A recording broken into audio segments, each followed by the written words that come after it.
This is News Desk. You're welcome if you just tune in. My name is Kimini Nyamani Amano. Let's get into our first matter of the day. Today marks International Youth Day. This year's celebration is themed Youth and Mental Health under the slogan Mental Health Matters. It is believed that youth with mental health conditions can often experience stigma and discrimination, which in turn can lead to exclusion and or discourage people from seeking help for fear of being negatively labeled. Here in Ghana, the National Youth Authorities organized an event to mark the day where the President, John Dramani Mahama, is expected to launch a youth entrepreneurship support fund. Meanwhile, the opposition, New Patriotic Party, unhappy with the current economic hardship, says it will not participate in the day. Instead, the national youth organizer of the party, Samye Wuku, says he's rallying the youth of Nima to demonstrate against the insensitivity of the ruling government towards the plight of the youth. Well, I understand that he's there to speak with them. Sami has joined me over the telephone, so let's talk to Sami directly. Sami, you're welcome to the program. Thank you, and good morning. Good morning to you too. Sami, what are you there to talk about? Well, first of all, just a quick correction. We will not be picketing. We will not be demonstrating. It will only be a gathering of myself and the youth of Nima. We believe that the issue has gone beyond sitting in an air-conditioned room or rolling up or pretending that Hakuna Matata, all is well with the Ghanaian youth. I think there's a complete disconnect between the Ghanaian youth today and the ruling class. And I think that even in our educational sector, from the basic level to the tertiary level, and the basic level from the issues of chalk to continuous assessment and registers, which can make teaching and learning effective, is totally absent. The school feeding program that used to help increase in enrollment and retention of schools is almost collapsing because caterers have not been paid for months now. At the senior high school level, today our brothers and sisters, our kid sisters and brothers, our siblings are at home.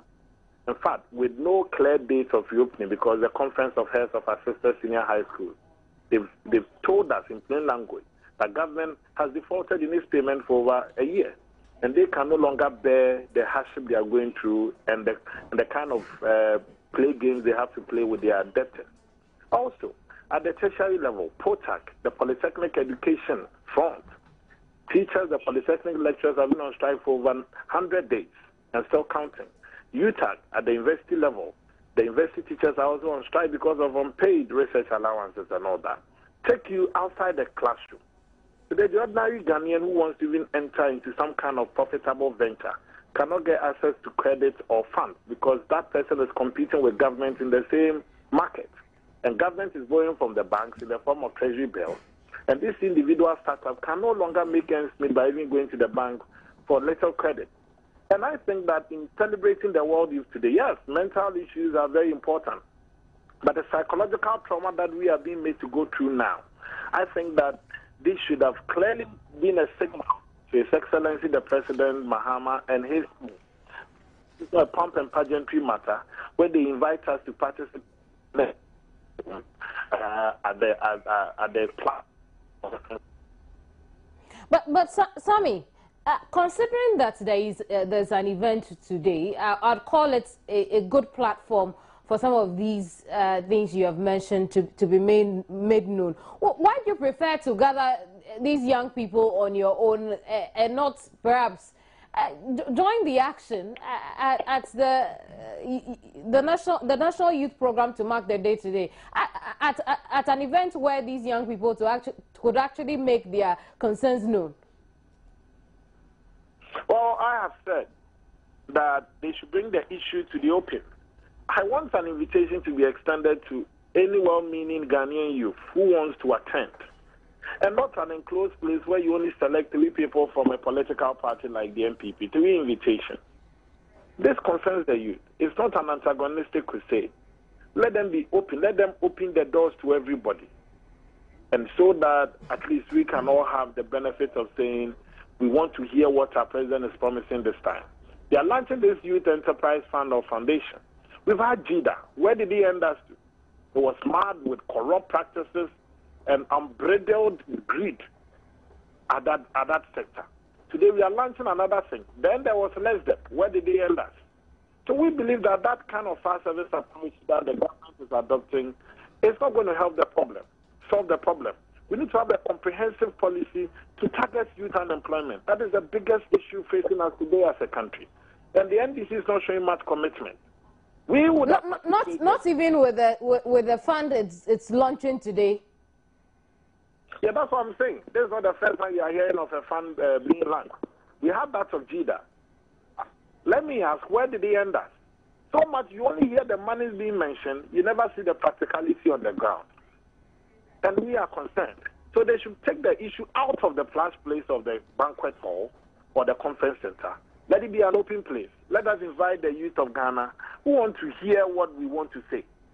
And that is why I have said that I'll participate if it is taken out of that plush place.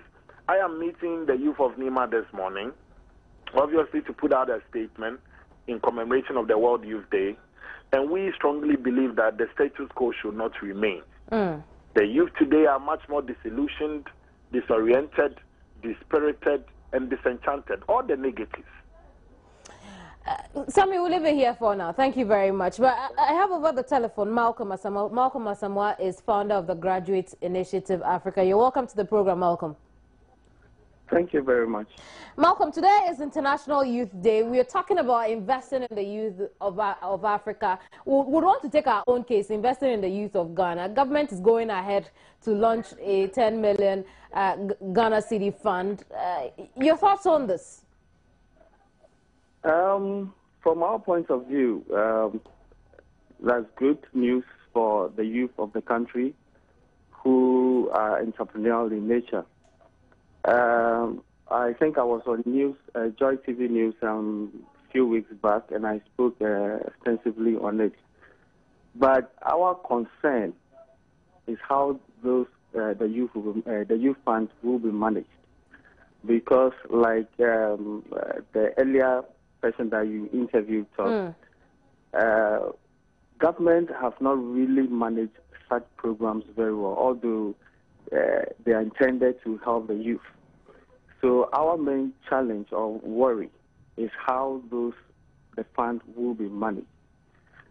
We don't want the fund to be like that of JIDA and those other programs. If government feels that this is another channel by which they are just going to siphon money from the system, then we said earlier on that it should be put on hold.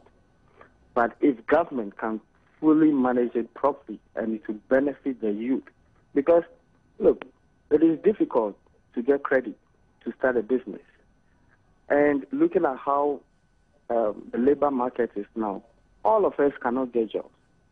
People graduate from the university, from the polytechnic, and they just go around looking for jobs. Even some of us who want to start something on our own, we find it difficult to get credit.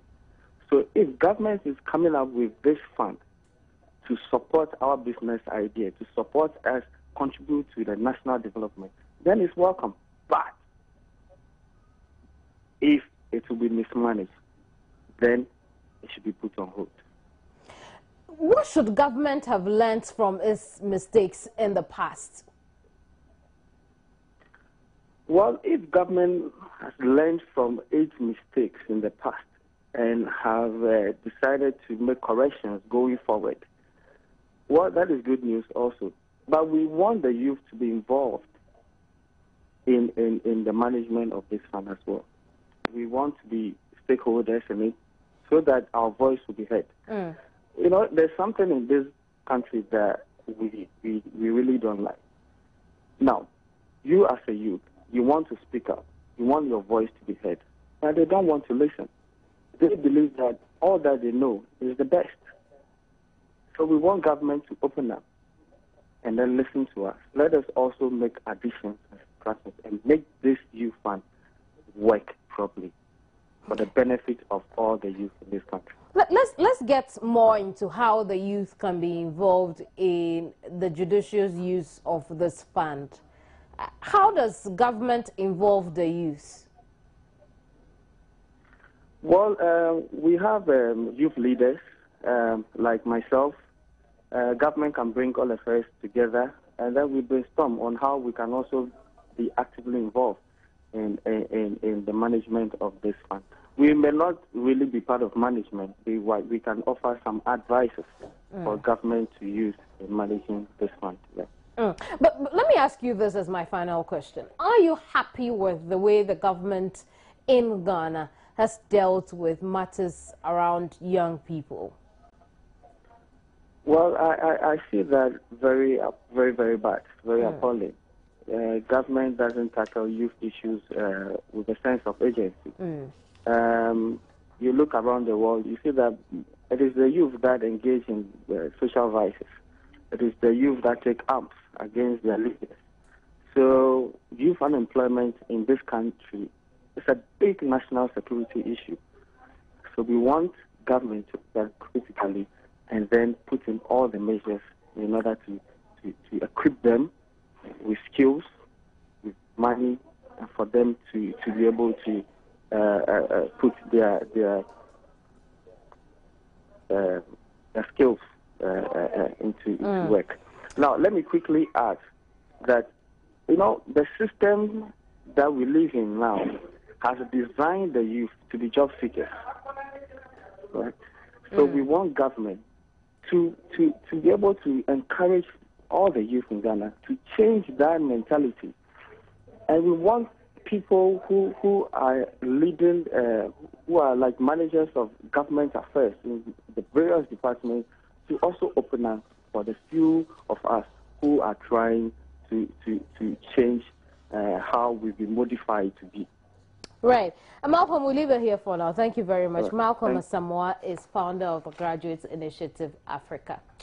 Now, as part of the day, Joy News is Kwabena Chenchenhene Boateng has been speaking to some youth in Accra to find out from them how they feel as Ghanaian youth and what the expectations are from the leaders of the country.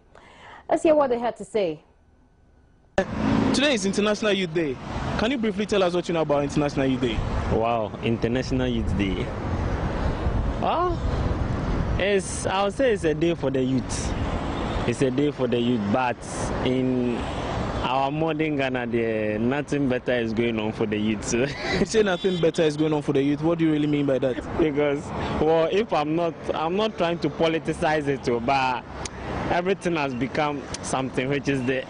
Something which is there. What is something which is there? I never say. Are you saying things are just so out of place?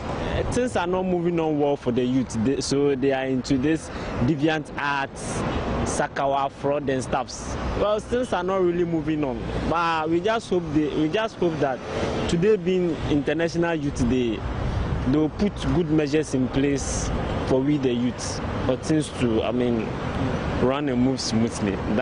We all hope so. See, are you employed or you're in school or you're doing something else? Actually, I'm employed in schooling at the same time.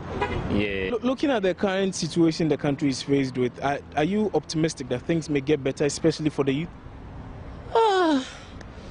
We just hope so. But for now, in this current one, well, God is our helper. Yeah. Thank you very much. That was a gentleman I just spoke to over there, and he's saying, Enema Pascal, literally meaning that things are way out of place and things are more difficult than they used to be. I'll try as much as possible to speak to a few more people over here. There are a lot more people on the streets of Accra, a lot more youthful people I could be speaking to. So let me just cross over here and speak to this gentleman here. International Youth Day. And then I'll name for International Youth Day. Okay, International Youth Day. The meaning for us youth, yeah, Abraham Bessakoyi, and I'm Salama Drinking. Now, Osha said the name of Ghana here, and Nemako Yama Youth Nana, until I will see a decent International Youth Day. Okay, me and Cassandra and Camilla and Community because the man could my youth no cry. As I said, for now, I'm one of my boy youth no more, I'm more personal interest in a young more youth no my to say a brown system. I'd my crab a cracker to crack it and Cobabia and see how much a my mupa. Osha, I then parenting youth no much room, aside in penny for workers or money with my idea. A damn you. They tell you to know what a Germany. admabu wa awdo mo kwa ko because of say tifie unya adwuma nya ntu do kwa ko wura adwuma nu e bia na nya wa nkasa wo pebe to tifie unya bi ntino ese so tifie a wo fo no so bia ya den obi anim so wanyi ntu so betuma ahwe wa nkasa wo responsibility ntu meja life ma wo so be se wo betena fie kwa unya adwuma bia so be se be pe adwuma bia dan aye e bia adwuma wo wura mse na enye enso de ahwepe bia ko wura enso be go se wo ya adwuma bo so me na so at the end of the day na unya ayi bia results bia pe ya nim. Interne na beka che onfefo mebunu. Me fo me ka kire mo se omunya abotre na omunyira omu na omude munya aduma emnepa no eden ho mae se ne omo so koduru o sa ne bedo be se yesu eduru a ese ye ka youth no ene se ye refu omo.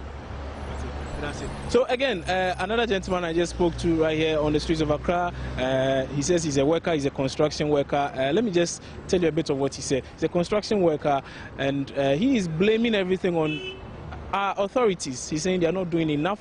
Things are so difficult now, and the youth are being forced to do things they may not necessarily want to do. Hello, sir. Your name? Richard Arnold. You make of International Youth Day. Well, actually, this is my first time of hearing such a thing as this thing, Ghana. But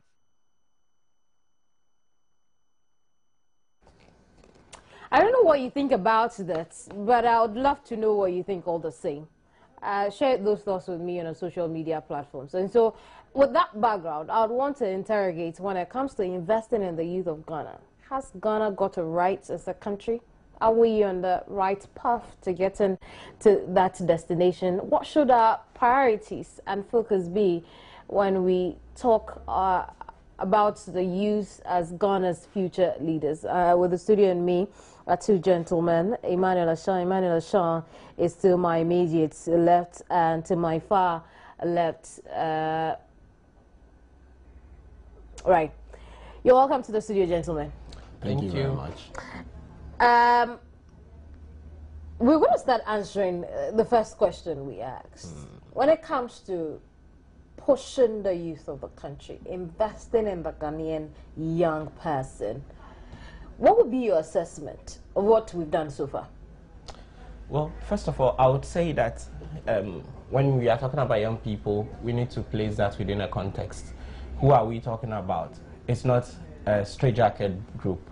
I always draw an analogy between the group of young people who live in a particular location here in Accra, a location where you have the Ghana Broadcasting Corporation, which is Kanda.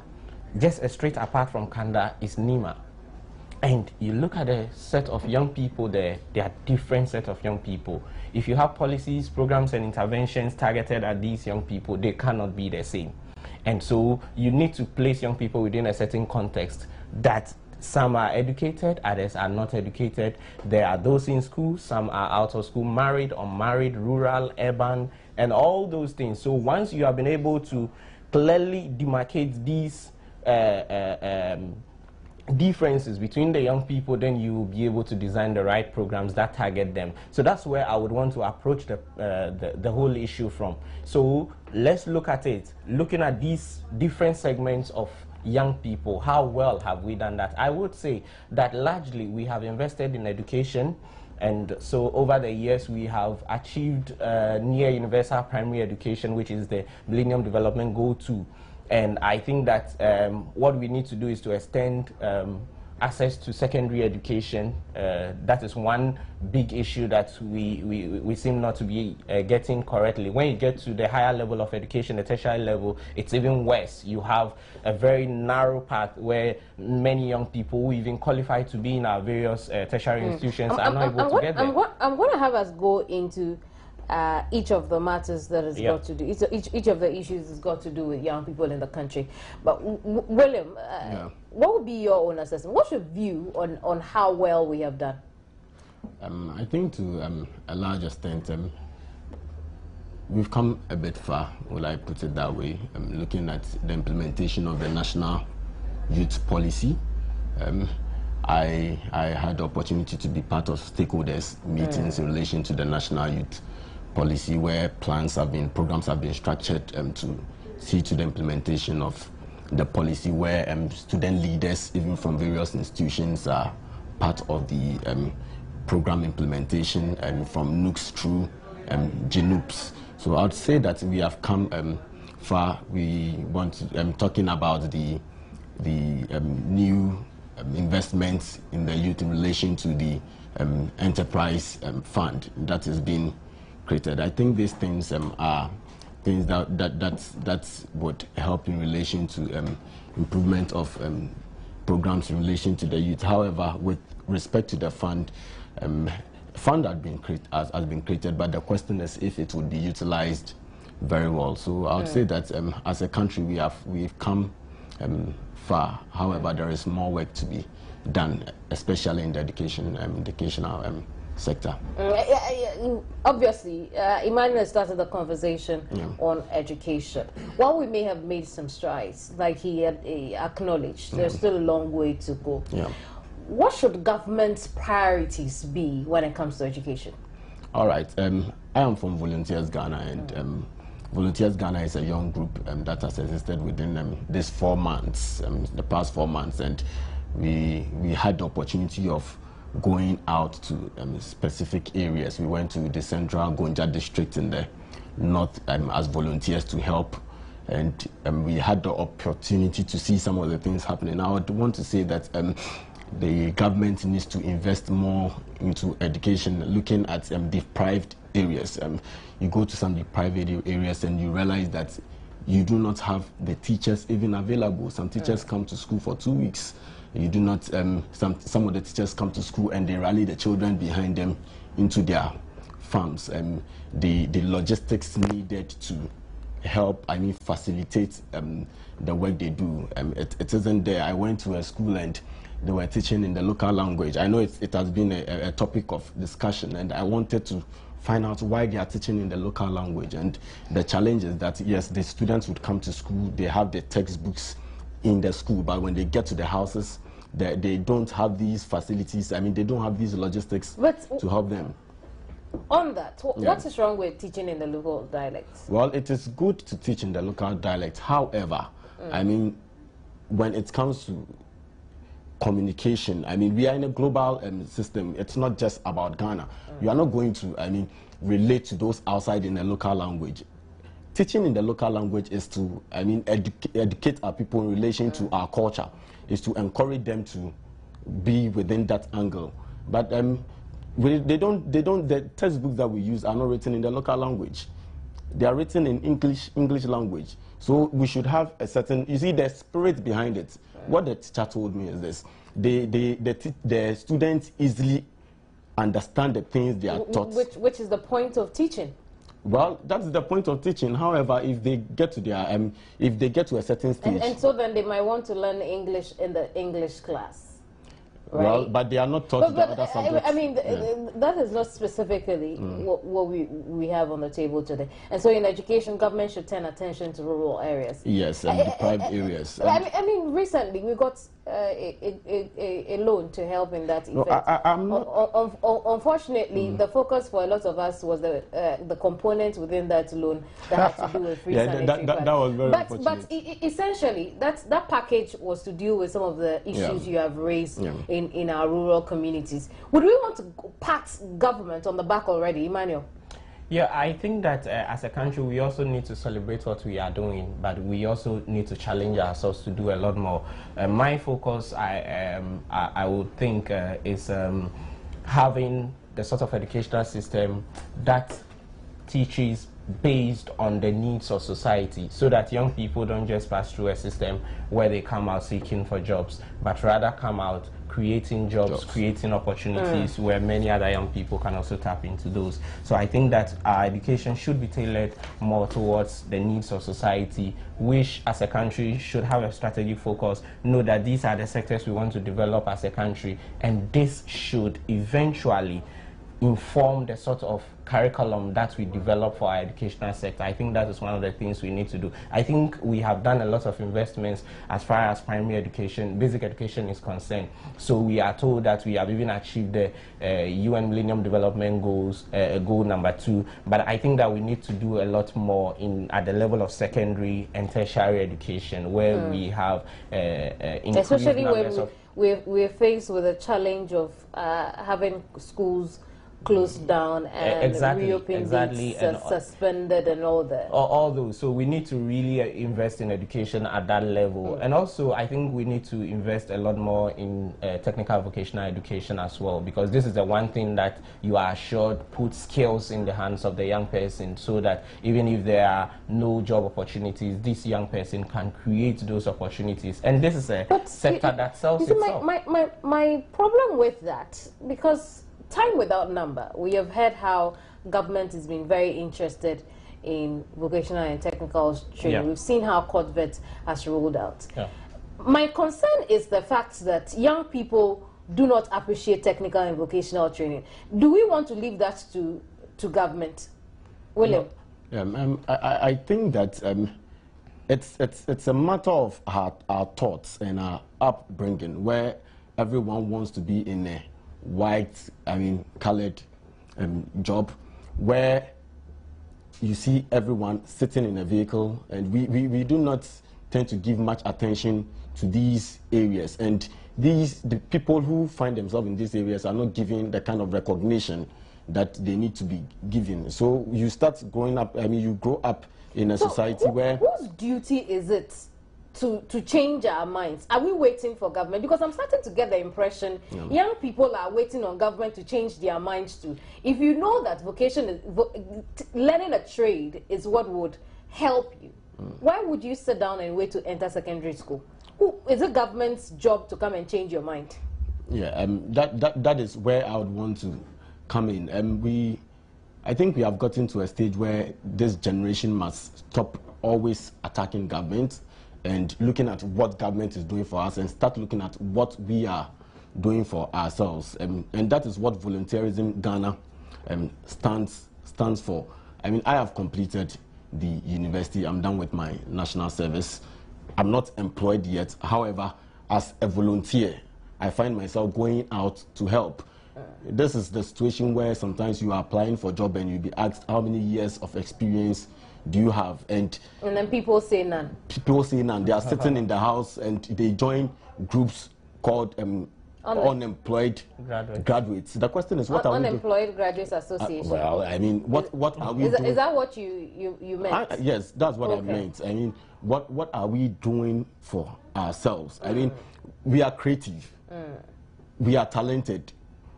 What are we getting ourselves involved in? And I think that the National Youth Authority, I know apart from the main secretariat, they are having other offices within various regions. I think those offices should be well equipped. People should know more about it, and they should get closer to the people. You made a point, and I want you to elaborate on that, so that any young person watching us now would understand what you're saying. Now, you mentioned the fact that you're done with service, but while you're unemployed, you are engaged in volunteerism because it's important for job experience. Elaborate on that. Yes. Now, I want to come from the group I find myself in, Volunteers Ghana. As I stated earlier, it's a young group, 4 months old. It's within the tertiary institution. We just started. Now, what we have started doing is that during vacation, we go to various deprived areas to help them in relation to education, to teach them. We are about to roll out other programs, and we are about to expand. What I'm trying to and that is how you build your job experience. Yes, certainly. Means you don't always have to wait to be an intern somewhere or get not at all. A mailroom job or something. Not at all. And that is where I was mentioning the National Youth Authority. The National Youth Authority should be empowered to get young people involved in volunteerism. There are a lot of things we can do in this country. I think it is young people who are not making themselves available.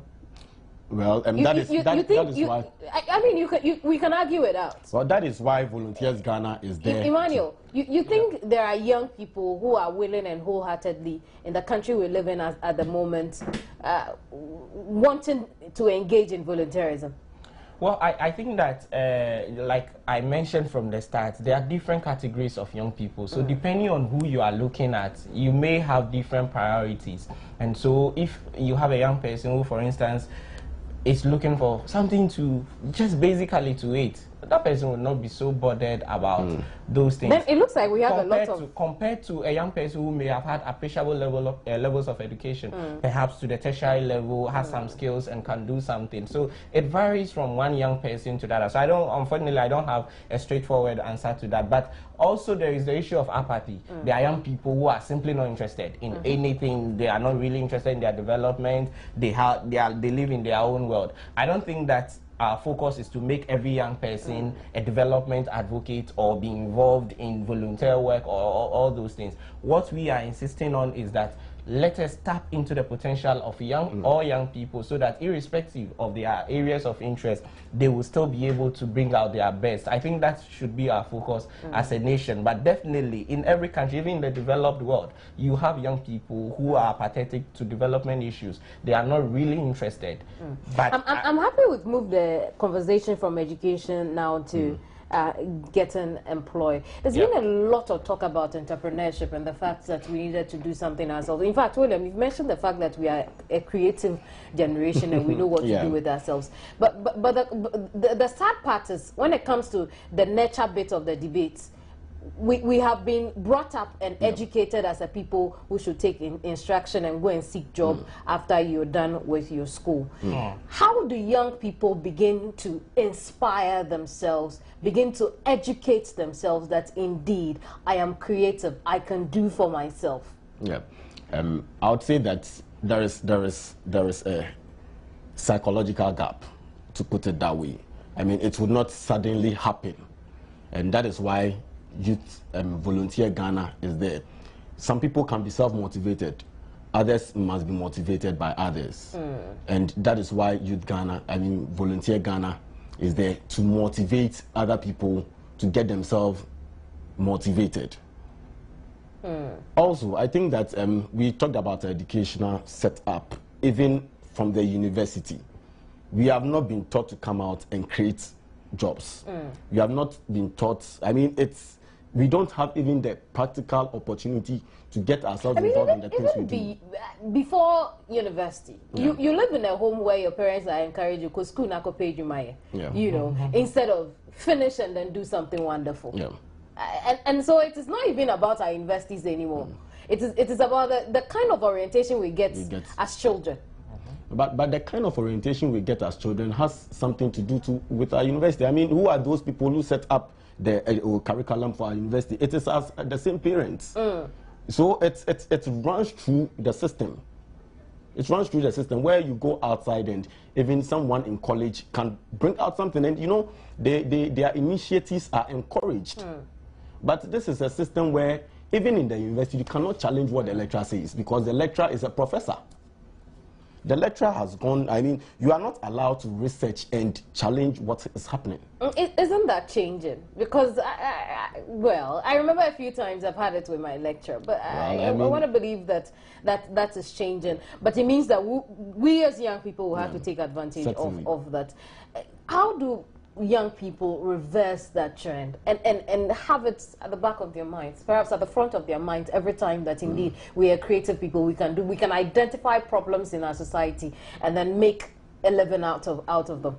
I think that young people in Ghana are not also deficient of those ideas. I believe that many young people in Ghana have creative ideas. That is why, as a nation, and at the end of the day, you can't leave out the state, because the state has a lion's share of the responsibilities. That is why they take our taxes, to make sure that they create that environment for us to flourish. So what is the difference between the young person in Ghana and in the developed world? In the developed world, they have been able to develop the Facebooks, the Twitter, and all those things, because they have that environment that supports, incubates businesses and all those things.